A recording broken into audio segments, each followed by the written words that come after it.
नमस्कार साथियों, अभिवादन स्वीकार करिए अपने बेटे छोटे भाई शुभचिंतक का। मैं संजय सिंह राणा आप सभी का अपने इस लाइव प्रोग्राम में हार्दिक स्वागत और अभिनंदन करता हूं। दोस्तों, आज की लाइव हम अपने उन भारतीय युवाओं को संबोधित करने के लिए कर रहे हैं और उन्हें कुछ महत्वपूर्ण बिंदुओं को अपने दिमाग में बैठाने के लिए उन्हें प्रेरित करने हेतु आज आए हैं। और हमारा फोकस हमारे देश के उन युवाओं पर है जो हमारे देश की आने वाली पीढ़ी हैं, भविष्य हैं, जिनके कंधों पर हमारे देश की बागडोर पड़ने वाली है। मैं उन युवाओं को कहना चाहूँगा, पहला, वे युवा सिर्फ नौकरी के भरोसे ना रहें, अर्थात पढ़ लिख करके सिर्फ रोजगार के लिए नौकरी का सहारा न लें, क्योंकि आज हमारे देश में जिस प्रकार युवाओं को नौकरी के नाम पर, रोजगार के नाम पर लाठियां मिल रही हैं और सरकार के भरोसे उनका पूरा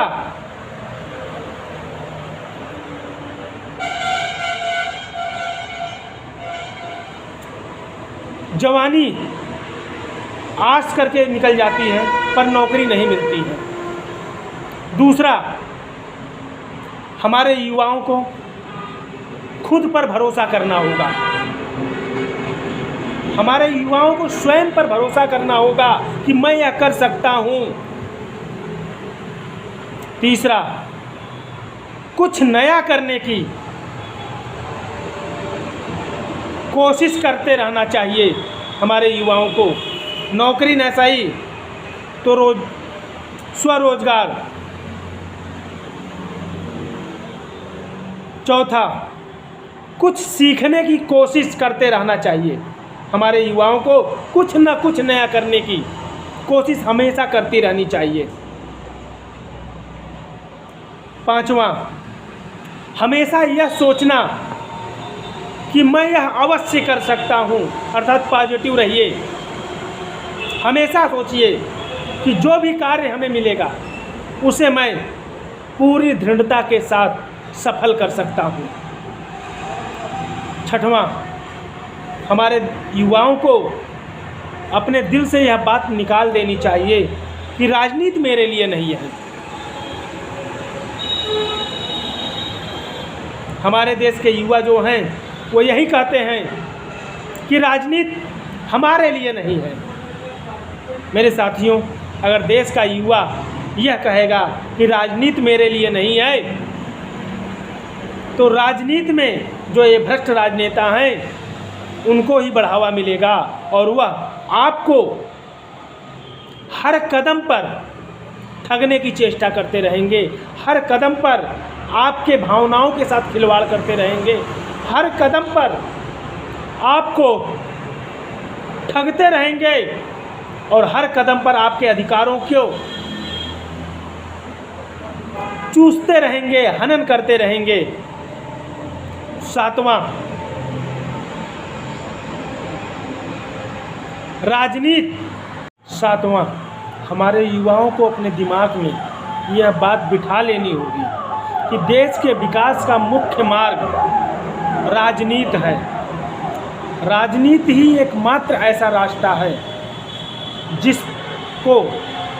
पर चल करके हमारे देश के युवा भारत के विकास को सुनिश्चित कर सकते हैं, भारत को विश्वगुरु बना सकते हैं, अपने समाज, क्षेत्र, प्रदेश और देश को साधन संपन्न कर सकते हैं।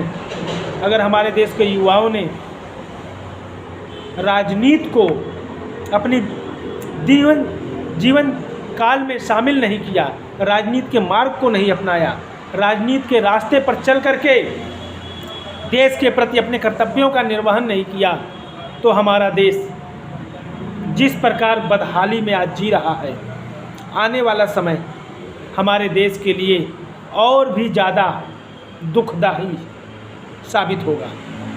क्योंकि आप देख ही रहे हैं, हमारी सरकार, हमारी मौजूदा राजनीतिक पार्टियां, चाहे वो सत्ता में हो चाहे विपक्ष में हो, चाहे जब वो सत्ता में रही हो और आज विपक्ष में हो, या फिर मौजूदा सत्ताधारी पार्टी, देश के विकास के प्रति कितनी जागरूक है, देश के युवाओं के भविष्य को लेकर के कितनी जागरूक है। मैंने अपने अन्य सभी सोशल मीडिया लाइवों पर इस बात को प्रमुखता से उठाया कि हमारे देश के सभी बच्चों को शिक्षा मुफ्त मिले, चिकित्सा मुफ्त मिले, न्याय मुफ्त मिले। लेकिन किसी भी राजनीतिक पार्टी ने, चाहे वह सत्ताधारी हो चाहे विपक्ष में हो, किसी ने भी इन प्रमुख मुद्दों को अपने घोषणा पत्र में शामिल नहीं किया। शामिल इसलिए नहीं किया क्योंकि यह वह मार्ग है कि इनकी जो राजनीतिक दुकान चल रही है वह बंद हो जाएगी।